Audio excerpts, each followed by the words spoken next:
This episode, an interview with Alan Donegan, the Rebel Entrepreneur. In this episode, the Handyman Pros interview Alan Donegan from the Rebel Entrepreneur podcast. Alan is an expert in starting and marketing businesses on a limited budget, and we thought it might be helpful for our listeners to get some ideas for starting a business. Welcome to the Handyman Pros radio show, home improvement and maintenance tips from the pros. Thanks for listening to another edition of the Handyman Pros radio show, where our goal is to help save you time, money, and aggravation on your home maintenance and repair. This edition is entitled An Interview with Alan Donegan, the Rebel Entrepreneur. To help me explain, I'm here with my ever-cheerful co-host and old buddy, John. Yes. What is happening in Johnny's world today? What's happening in my world? Well, very timely here is that I know we're going to have Alan on, and just yesterday, I was looking to, I have to buy more business cards because I've been giving them away left and right.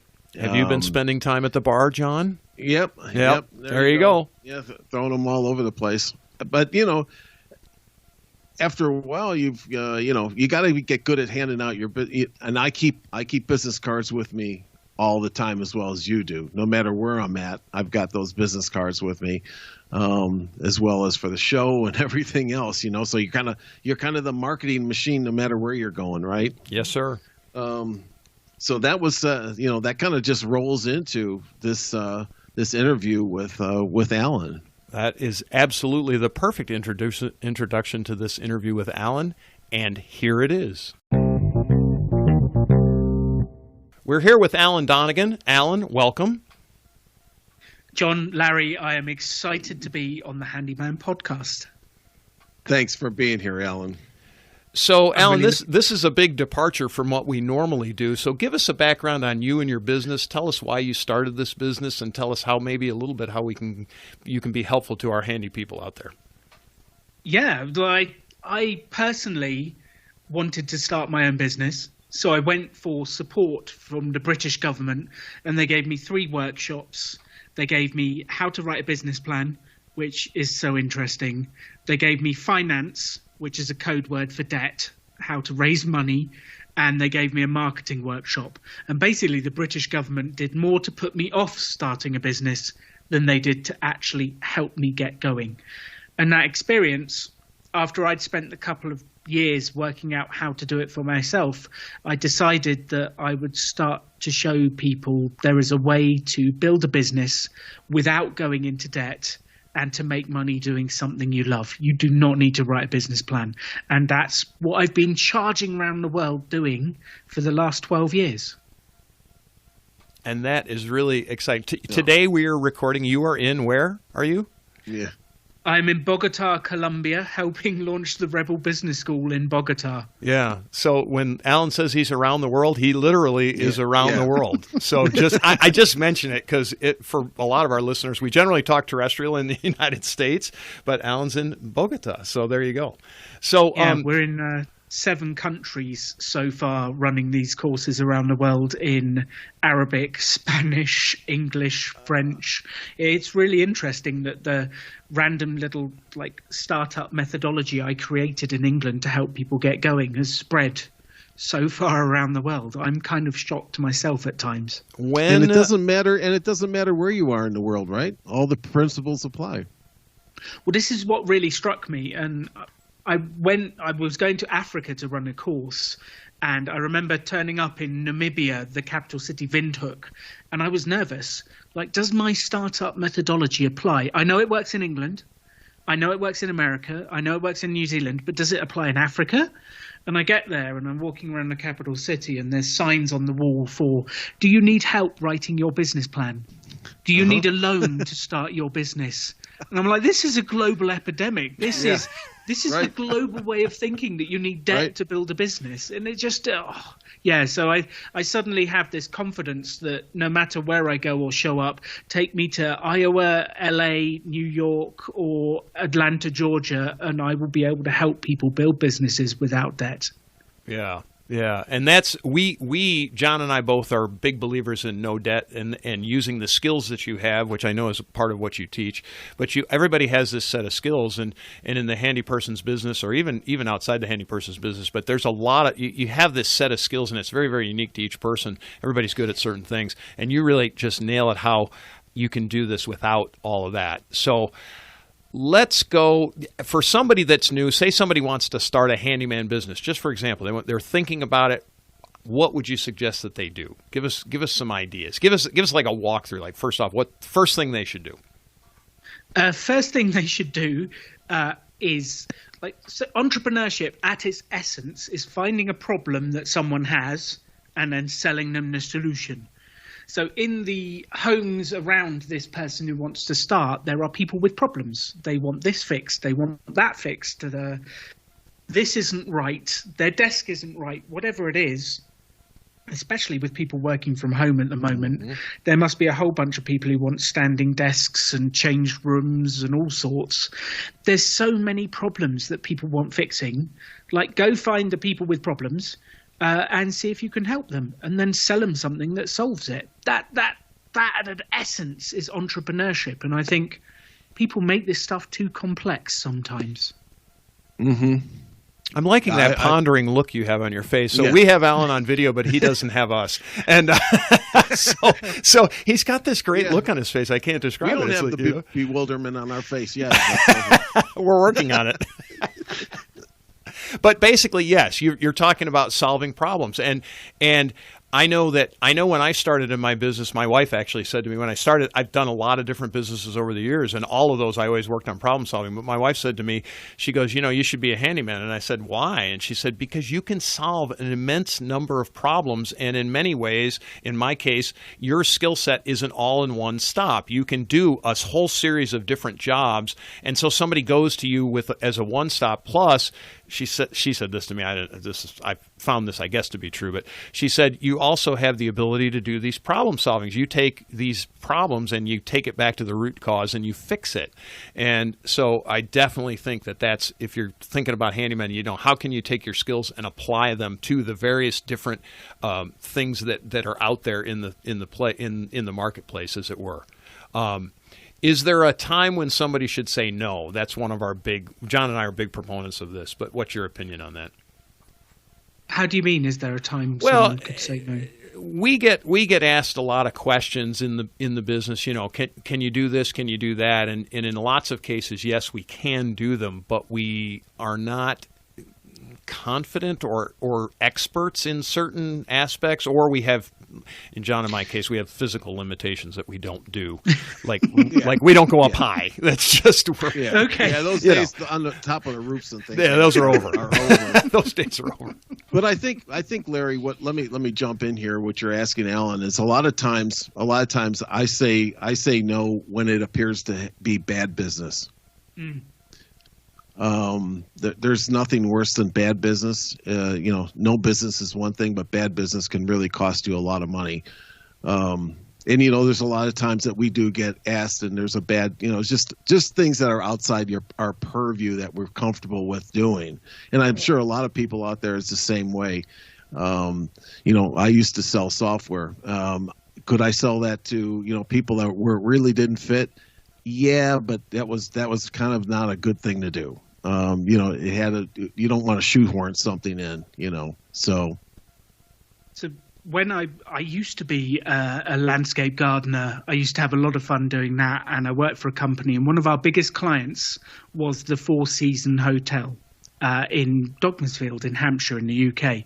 And something that Larry said about being the single point of contact, they loved working with me because I was the only person they had to go to say, here's our problem. Mm-hmm. And they would have random problems, like, we've got this famous celebrity coming in and they like white flowers. Can you deck out the entire place in white? Yes, I can. I'll find out how to do this. And my general answer was, I'm not the person who knows how to do this, but I can get back to you. And I would always have an expert, a person, someone that could help me, and a way of doing it. And if you charge well, I think where business goes wrong is someone says, yes, they can fix it without feeling confident. They undercharge, and then the client is unhappy. You're not making money. You're actually losing money doing the job, and it goes completely wrong. So I think finding out exactly how to do it, and you don't have to say yes immediately. Just say, let me get back to you with a quote. Let me get back to you with an idea. And you go away and research, find the experts, work out what to do. I was always amazed what I could learn on YouTube as well. And then go back to them with, here's my plan. This is what I think I'd do. And I would definitely charge them a decent amount of money, because I don't want to go into something and have a risk of I'm charging close to what I think it'll cost. And if it goes wrong, I've got no margin to put it right.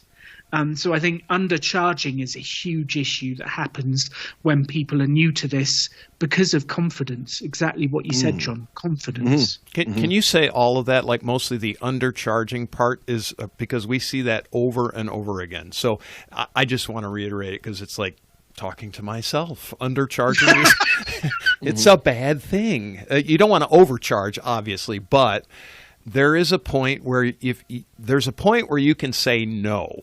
And that's like, if it's too little money or you don't feel confident, don't undercharge. It really rarely goes well. Rarely. Wow. So, yeah, I find that to be a great statement / concept. I sort of felt like I was listening to us, John, occasionally when we have our private talks. This is with a British accent. Yeah.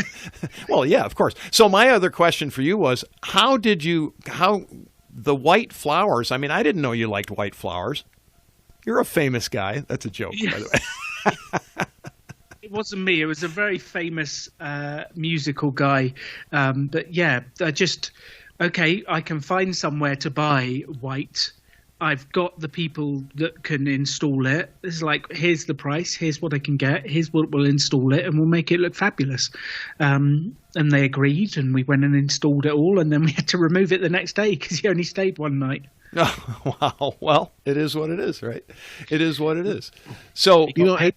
Go ahead. No, you go ahead. I was going to ask Alan, you know what, since we were talking about like the typical marketing cycle, if somebody's kind of the newbie here and the marketing plans and things, what do you think is the biggest challenges that people face in their own marketing, to get out there as a small entrepreneur? The biggest challenge, or actually, let me slightly rephrase that. The biggest mistake people make when they start is they try to sell to everyone. Good one. Quickest way to failure. Yep. If you try and sell to everyone, you'll end up selling to no one. No one. Yep. And there's this thing that we English people call niche. I don't know why Americans add a T to it and call it niche marketing. But this niche or niche marketing of who am I actually selling to? Because you can spend a huge amount of time trying to sell to everyone and you will waste your time and energy. Whereas if you know exactly who you're selling to, it makes life so much easier. So to give you an example, the landscape firm that I worked for, one of the clients we got was a new home. So, they do the like parades of homes or the new homes. And you do the landscaping for that. You lay the grass, make it look amazing so that they could sell it. We won one of those. We found it worked really well. It worked for the construction company because they sold it. It worked for us because we made a good profit. And then we're like, okay, this could be a niche market. We will go out and find everyone who's doing show homes or parades of homes and tell them we've done it, tell them we can help them and win those customers. And when you've got targeted marketing like that, you know their language, you know what they're saying, you know what they want. It makes it really easy to sell. Whereas if you're trying to just sell landscaping to everyone, it's a lot harder. Like, who do you ring? Who do you message? Who do you email? And I think it goes back to what you said earlier, was that you find a problem, you find that person with a problem, and that really does what we used to do in business is define the personas of these people. Who are we really selling? Where do they hang out? What do they do? You kind of get your target market then, and then you go after those people. Because if you're absolutely correct, you try to sell to everybody, you sell to nobody. You waste a lot of money. It's easy to waste a lot of money. It's very easy. So let me give you something. I had a big learning once when I was running the course in the west of our country, and we were talking about this strategy called the Dream 100, which is actually the reverse of what most people do in business. So most people set up a business and they go, does anyone want to work with me? Anyone? Is there anyone out there? Hello? Mm-hmm. I'll work with anyone. Whereas the Dream 100 strategy is, who do you actually dream of working with? Who would be your dream clients out of anyone? Maybe it's a business in your area. Maybe it's people around you. Who knows what it is? We had this guy who was doing a handyman service, and he didn't have a driver's license. He didn't have a truck. And when he heard of the Dream 100 strategy, he came up with his dream clients were the 100 homes closest to his, so that he could walk to those customers, do the work, and walk back. And knowing that those customers, that's the 100 homes closest to his, well, there's a target market. I can do flyer drops, I can do open houses, I can go and talk to the neighbours, I can do all of that marketing to those local people and really find that market. So I guess what I'd be saying to everyone listening, like, if you're struggling for clients, if you're wanting to grow your business, if you're just starting out, who do you ideally want to work for? Because you can work for anyone. Why not choose the best clients that you want to work for? Exactly. Yeah, that's great advice. I mean, that's that we hear that. We hear a lack of that all the time, John. Do you agree with that? I mean, I know people they always say, well, we want to work close to home, yet they advertise all over the city, right? I mean, that kind of thing. That's exactly right. You know, and it does get, and our business is largely a business of referrals, so it does get a little convoluted because, you know, somebody knows somebody in a town over the way, you know, and so blah, blah, blah, right? And you understand what I mean. And it's tough to turn down some of those referrals just because it's a referral and it's pretty much, you know, it's easy. But it does lend to different sets of problems. And so keeping in close proximity can be a qualification for a customer. So I really, that's a great example. I mean, that 100 people that you could walk to is just a good example. But just being even just in your town matters, right? You know. Yeah. I mean, So that's a great way to focus your efforts, and stay focused on it, because, you know, I really wasn't thinking about this, but, you know, inherently I was. I try to stay within, you know, about a 5 or, you know, 10-mile radius of my house. And I'm kind of fortunate that I'm in an area that supports all my business. And, you know, I'm kind of in a money tornado of you know, people around here. It's a pretty wealthy area. And so it's, you know, it's one of those things where, you know, I don't need to travel that far. I love the idea of a money tornado. I have never been in one of those. Can you stand me in the middle of one and whisk dollar bills around me? That sounds amazing. Right. Right. Well, I wish I was the recipient of all that money. But you know, the people around here certainly have a lot of it. And it's a very affluent area, and they, you know, when they hire us out, you know, there's really not you know, we can make some good money doing it. We're very fair with them, but you know, we don't get into any really money issues of repairs. Yeah, it cuts down on the collections issues, basically. Yes, let's put it that way. People pay on the spot, which is kind of nice, and there isn't a whole lot of price objection in most of those areas. So it's just kind of one of those strategic things, I guess, if you want to call it. We're great at strategy, we're not so good at implementation. But back to your message, Alan, is that I kind of look at that as that, you know, if I want it to work anywhere, it's right here. So I'm fortunate that it's right here.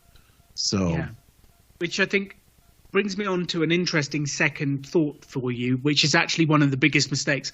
I was doing a training business at the time, and my worst ever year in business was selling to schools.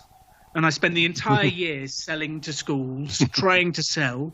What's one thing schools don't have much of? Money. Money. They do not have much money. They do not have big funding, and they spend it on other stuff, which is important, like teachers and books. They didn't have much money, and it was my worst year ever in business. And then I shifted to selling my training to corporate organizations, which have a lot more money, and business got far easier. So if there was one thing I would say to the people listening, sell to people with money. Like, don't make the mistake I did and go around trying to sell to people without money. It just makes life harder. And that is a great point. And that's kind of what maybe that was my point in my last little segment there, was that these are the kind of people that you want to work for. And as Larry said, there's really no price objections and things like that. So, and I've had experience in my professional career of selling to not schools, but to public sector, and I hated it. For all the reasons of the large committee decisions and things like that. So when you're selling to people that are buyers, you're much better off. Decision makers. Yes, absolutely. And I did have another thought for your audiences. We've spoken a lot about handyman stuff. I've had a few examples from my past about landscape gardening, but actually something we've said, Larry and John, is about the skills you have. And this same stuff applies no matter the skills you have. I don't care what it is. And let me give you an example of that. A few years ago, my wife bought me a Christmas present, and the Christmas present was an Indian chef came to our house.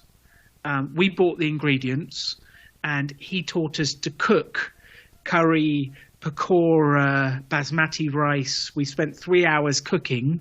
Then he left, and my wife and I had a romantic candlelit curry together, and it was this incredible experience. But he was just selling his skills. And I don't care whether your skills are fixing woodwork, doing landscaping, cooking. It doesn't really matter what it is.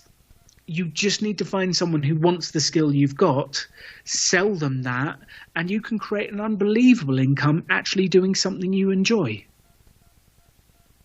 I have nothing to say about that other than yes. Yeah. Stunned silence. Yeah, it's so self-evident, right? You can tell by our silence. You've dazzled us with the brilliance. Thanks, Alan. Touche. That's what we have to say. Yeah, touche. Yeah, so I wanted to get a little bit into the weeds, just a bit. I want you to explain websites to people, because there are a tremendous number of handymen that do not have websites. But I know you have in your courses. I know you teach a little bit about websites and all of that kind of thing. So give us just a quick overview on a quick website and expense and so forth and so on. Just brief. So it is possible to build a website completely free. There are services like Wix, Weebly. Weebly is the one we kind of recommend, but you can build a one-page website for free that has some photos of the work you do, a list of services, and then some contact details. And it doesn't need to be a giant thing. It doesn't need to be complex. It can be just a one-page thing. But here's the mistake that everyone makes with websites. They build their one-page website. It looks beautiful. And the only reason I know this, everyone, is because this is the mistake I made. I built my website. I put it out there, and then I waited. Because if you build it, they will come. Mm. Oh, that. Mm-hmm. Yeah. No, it's they won't. The biggest lie out there. If you build it, no one will come until you market it. Mm-hmm. And actually, the most important tool for people listening to this is Google My Business. Like, most of the searches are done for the type of businesses we're talking about on Google. And Google Maps is one of the most important things. So if you typed in Handyman Atlanta, Google Maps will appear with some of the listings. So the most important thing that everyone listening to do this is get your business on Google Maps, complete your listing, put in good photos, and then get reviews. And that is some of the process that it takes to get up to the top of the listings in Google My Business. And this one strategy, our accountant did this one strategy. She filled out her thing. Accountant in Wokingham, which is a town in England. She filled it out. She got good reviews. She just messaged me and said, Alan, you're one of our clients. Would you write us a review? And I love what she did. So I said, yes. That's how you get reviews. Just ask people. She filled it out. And that one thing was worth one inquiry every 1 to 2 days. And it's unbelievable the flood of business that she got through that. So if you are not on Google My Business, if you not have filled it out, if you've not got reviews, like, stop listening to John, Larry, and I now. No. Do this. Well, stop listening to Larry. Oh, thank you very little. Yeah. As you were saying, Alan. As you were saying. As you were saying, yeah. So I think, like, that is where people are currently searching for these services electronically. They're either asking in a Facebook group, do you know anyone who does this?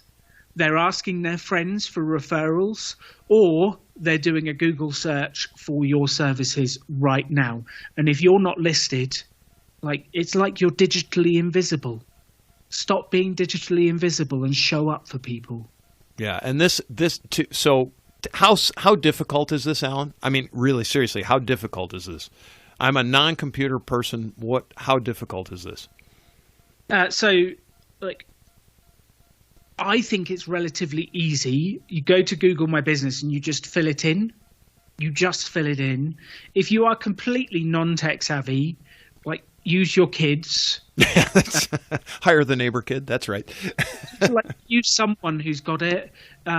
It's not that difficult. It really isn't. You fill out the form. They send a postcard to your address with a code on it, which you input to show that you're a real business with a real physical location. And you fill out the form, you do the stuff. It really isn't that difficult. It's really quite easy. And they actually want you to do it. Because if Google Maps is complete as a service, people are going to continue to use it to search for businesses. So it's in Google's best interest to make it easy for you to be on their map system and to win business. Simple. Yeah. I mean, I've done it. I know it's very, very simple, but I wanted somebody else to say it, because it really is. You just fill out the form. You just fill out the form. That's all it is. It's really no more than that. Okay, cool.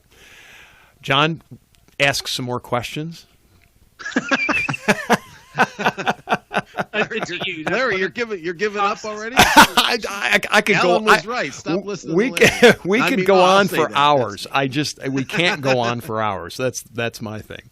Is that, I love all this stuff. I mean, this is business at its essence. And John, as you know, I've started several businesses, and I've used most of these techniques through the years.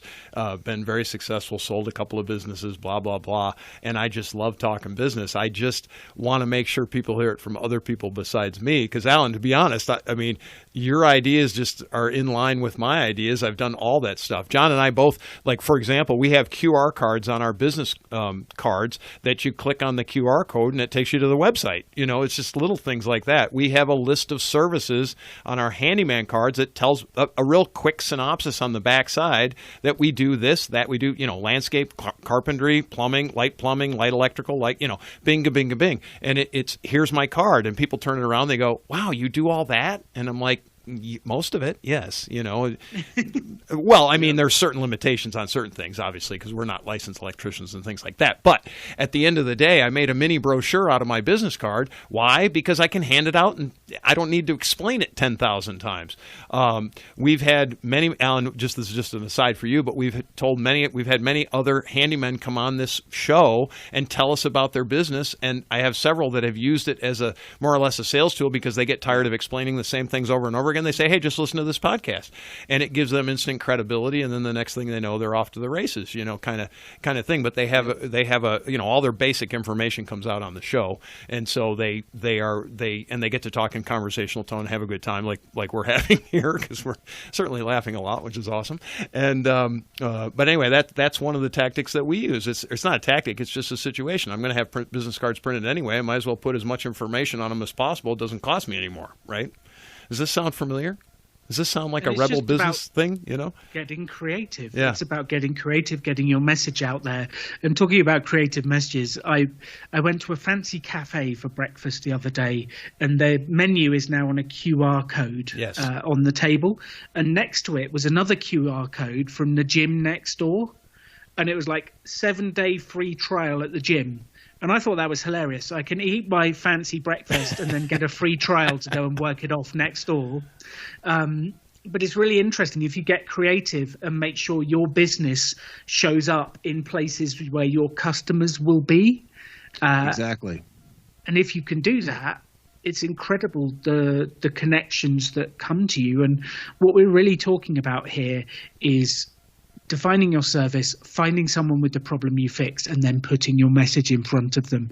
If you can do that and then offer them a service that fixes their problem, like, you are off to the races. Mm-hmm. That's a great way to summarize everything here. I think it's perfect. Yeah, and I do like that last message about being creative. That little story that you just said. Who is not going to click on that 7-day? You know, yeah, I mean, really, it's exactly. You're sitting there, you're fiddling with the phone anyways. Who's not going to do that? And then it's absolutely, it's brilliant to know your kind of target market. Those people, where do they hang out? What do they like? Where can you either it's on the web or it's at Starbucks or whatever, try to get in there and try to, Larry, you know where I go get most of my customers. We're going to talk about one of these days. We're going to do a show on networking in bars and grills. That's what John's got the specialty. He's got it handled. Alan, just to let you know, he's a master. It's unbelievable. So, all right. Well, that's Alan. This has been an amazing show for us. It's been great to talk to you. Tell us a bit about how people can get a hold of you. Tell us all that stuff. Yeah. All of that stuff. Well, so we have something called the Rebel Business School, which offers free courses about starting a business. They're all completely free. We find sponsors and we give them away from people. So you can find us at the Rebel Business School.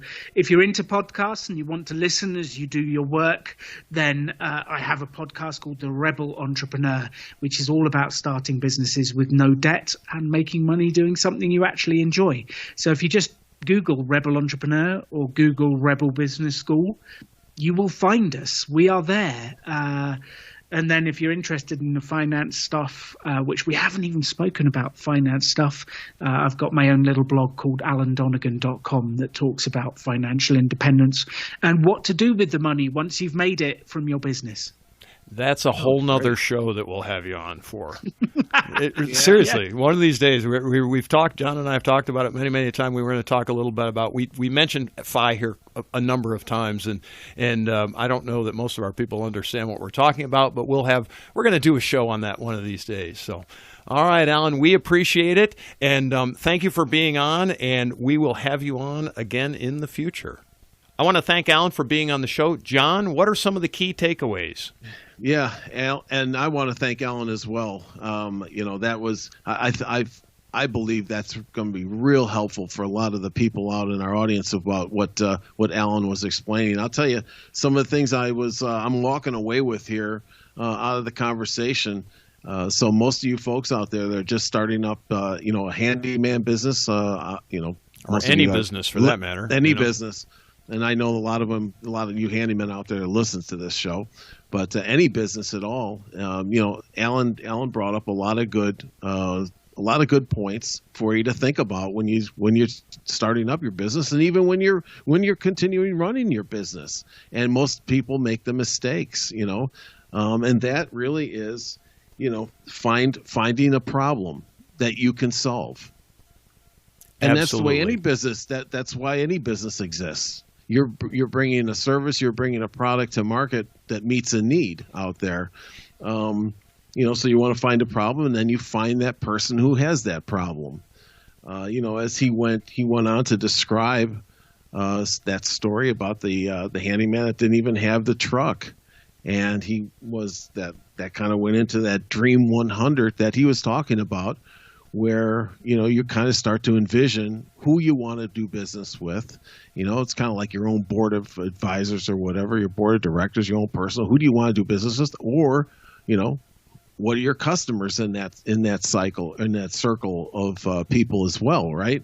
And this gentleman, right? He's like, well, I got all these homes right around me. I don't need a truck, so I don't have a truck, so therefore why not go after that? And there you go. And there you go. And he was off to the races, right? And you're going, boy. And so, I mean, these are some simple things that if you as he put it, and for all of us that are experienced, if you try to sell to everybody, you sell to nobody. Correct. Yep. And that was one of the comments that he made. And I think that was very, very accurate. And for people to keep in mind that, you narrow down that kind of your target market, and that becomes that Dream 100 in that particular example, that you've actually found that they have the problem and they are the people that have that problem. So that was kind of what I walked away with. Yeah, I wanted to add a couple of things. One was just, I love his concept, and I've been listening to Alan for a long time, so I might be a little biased, but Alan is all about building your business without debt, and he gives some great strategies, and folks, so if you don't know this, if you're going into the handyman business, you can rack up a lot of debt because you can go tool crazy, or there's lots of ways to spend money. Spending money is easy. The question is getting your money, to pay. And having little debt just gives you a tremendous amount of flexibility. I think we're fortunate, John, that in the handyman business, because both you and I, because we're older, but we see this, I think, in a lot of the people I talk to in the handyman business. Why'd you get in the handyman business? Well, I had all these tools and I've been doing this stuff for years, and so the ability to be debt free in the handyman business can exist if you're not having to buy a lot of tools. Fortunately, our tools last a pretty long time for the most part. But I really like the idea of building a business in general without debt.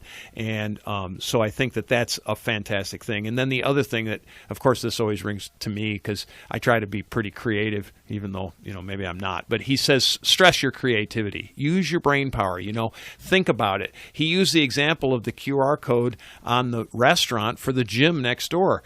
Well, if you do a deep dive into that, gosh, those people they must live someplace close, number one, because they wouldn't be in the restaurant. Maybe not. But as a general rule, people go to restaurants in their neighborhood. So the guy in the gym is targeting people in his neighborhood, right? Because they're in the restaurant next door. I do think it's kind of funny because it was not exactly like, hey, come eat all this food. Come over and work off your dinner. Yeah. But still, his idea, I think, was very valid, but very creative, right? Yeah. Very, very creative. And I'm sure there was reciprocation going on there. He didn't talk about going into the gym, but I'll bet you the gym guy has a QR code for the restaurant next door. I'm sure it works that way because that's how I would do it, And but anyway, with that, I love the fact of using your creativity to keep your customers. Use the things at your disposal that don't cost you any money. And John, you and I, we've talked about it on end. What to get referrals. It's all about like getting referrals or doing your job. Do what other contractors don't do. Use your creativity. What are the biggest gripes? Well, you and I have said it a million times over. Show up on time and clean up after yourself. Those are the two biggies. You do those two things, you don't need anything else. But there's creativity there. Be creative. So I really like that. I took a great takeaway between that and I do like that Dream 100. I really like that Dream 100. That's just brilliant. Right. That really is brilliant. So, Johnny, anything else? No, I once again, I hope that everybody, I will ask everybody out there, if you, please send in your, some questions for Alan. We'll pass those along to him if you have some questions. We just scratched the surface of anything like this. It wasn't a deep dive into it, but we did want to introduce the audience to Alan and, let them know that he's out there. He runs this business. And he has podcasts and those kind of things. And, it's very valuable to a lot of folks out there, I'm sure. So we'd love to hear from you. We'd love to hear from you. So, John, I have a question. Do you prefer spaceships that come from the Alpha Omega sector, or do you prefer spaceships that come from the Alpha Centauri sector?